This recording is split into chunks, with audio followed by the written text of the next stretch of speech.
দাঁড়ায় গেছে, পা দুটো জড়ায় ধরছে, গো নবী গো, আমার বাবার চেহারা আছে, আমার বাবার এখানে এই পরিস্থিতিতে আমার বাবাকে কিভাবে আমি দাফন করব, কিভাবে গোসল দিল। চিন্তিত হয়ে গেলাম। আপনি আমার বাবার চেহারার উপরে হাত বুলাইলেন, কিভাবে নবীজি আমি বুঝতে পারলাম না। আল্লাহর নবী বলে, শোন শোন, তোর বাবার একটা আদত ছিল, আমল ছিল, দৈনন্দিন তিনি কমপক্ষে আমি পয়গম্বরের উপরে 300 বার দুরূদের আমল করত, 300 বার দরুদের আমল করত।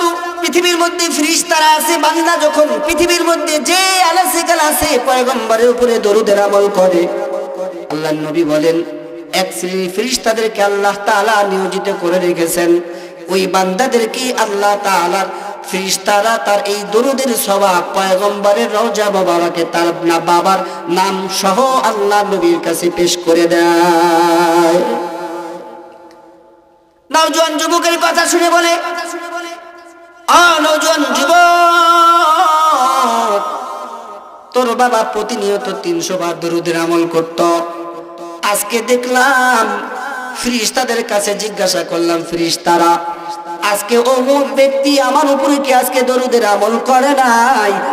তখন তারা সব ফেরেশতারা বলেছিল, আল্লাহর নবী সে তো দুনিয়ার মধ্যে বেঁচে নাই, সে তো দুনিয়ার থেকে আল্লাহ তাআলার ডাকে সাড়া দিয়ে চলে এসেছে। আল্লাহর নবী সাল্লাল্লাহু আলাইহি ওয়াসাল্লাম আল্লাহ তাআলার বান্দার এখান থেকে যখন চলে গেছে, আল্লাহর বান্দা ঘুমের মধ্যে যখন ঘুম ভেঙে গেছে, ঘুম থেকে জাগ্রত হয়ে যাওয়ার পরে দেখে সুবে সাদেক হয়ে গেছে, চতুর্দিক দিয়ে পরিষ্কার পরিচ্ছন্ন হয়ে গেছে, পরিষ্কার হয়ে গেছে, আলো বইতে শুরু করেছে, আর অসংখ্য অগণিত মানুষগুলো তার কাছে তার এই জানাজায় আসবার জন্য দলে দলে মিছিল করে তার জানাজায় অংশগ্রহণ করতেছে। আল্লাহর বান্দা বলে, পৃথিবীর মধ্যে এই জায়গায় এমন একটা সময়